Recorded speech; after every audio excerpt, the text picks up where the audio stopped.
গেল ৫-৬ বছর বাজারের সাথে মিল ছিল না মুদ্রা বিনিময় হারের। তবে দীর্ঘদিন পর হলেও ক্রলিং পেগ পদ্ধতিতে মুদ্রা বিনিময় হার বাজার ভিত্তিক করা সাহসী উদ্যোগ বলে মন্তব্য করেছেন প্রধানমন্ত্রীর অর্থনৈতিক বিষয়ক উপদেষ্টা ডক্টর মশিউর রহমান।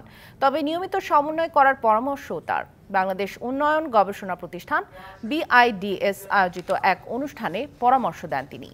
ডলারের দাম বৃদ্ধিতে রপ্তানিকারকরা বাড়তি সুবিধা পাবেন জানিয়ে রপ্তানিতে নগদ প্রণোদনা বন্ধের পরামর্শ BIDS এর মহাপরিচালক বিনায়ক সেনের। একই সাথে ট্যারিফ সহ আর্থিক খাতে বিভিন্ন খাতের সংস্কারের তাগিদ দেন তিনি। অন্যথায় রাজস্ব আহরণ কঠিন হয়ে পড়বে বলেও শঙ্কা জানান বিনায়ক সেন। অন্যদিকে ব্যাংক খাতে সুশাসন ফেরাতে দীর্ঘমেয়াদী সংস্কারের পরামর্শ দেন PRI এর vice chairman doctor Sadiq Ahmed. বৈশ্বিক কারণে দেশের অর্থনীতি ঝুঁকিতে পড়েছে মন্তব্য করে পরিকল্পনা মন্ত্রণালয় সম্পর্কিত সংসদীয় স্থায়ী কমিটির সভাপতি M A মান্নান বলেন, অর্থনীতি স্থিতিশীল করতে সরকার দীর্ঘমেয়াদী পরিকল্পনা নিয়ে কাজ করছে।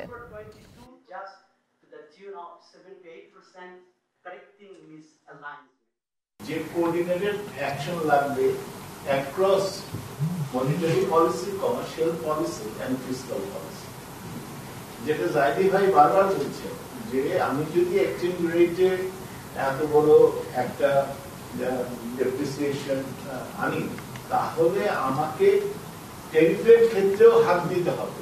বাজারে যে এক্সচেঞ্জ রেটটা ব্যবহার করা হবে এর সাথে মিল থাকতে হবে। কিন্তু আমাদের এক্সচেঞ্জ রেট ম্যানেজমেন্টে দেখা গেছে ৫-৬ বছরে আমরা এক্সচেঞ্জ রেটটাকে RER এর সাথে বা ইকুইলিব্রিয়াম এক্সচেঞ্জ রেটের সাথে বাজারের লেনদেনের যে রেট এর সাথে সঙ্গতি রাখি না। ১, ২, ৩ ঢাকায় জমি জিতে নিন ১০০% ক্যাশব্যাক সহ ২০ কোটি টাকার পুরস্কার।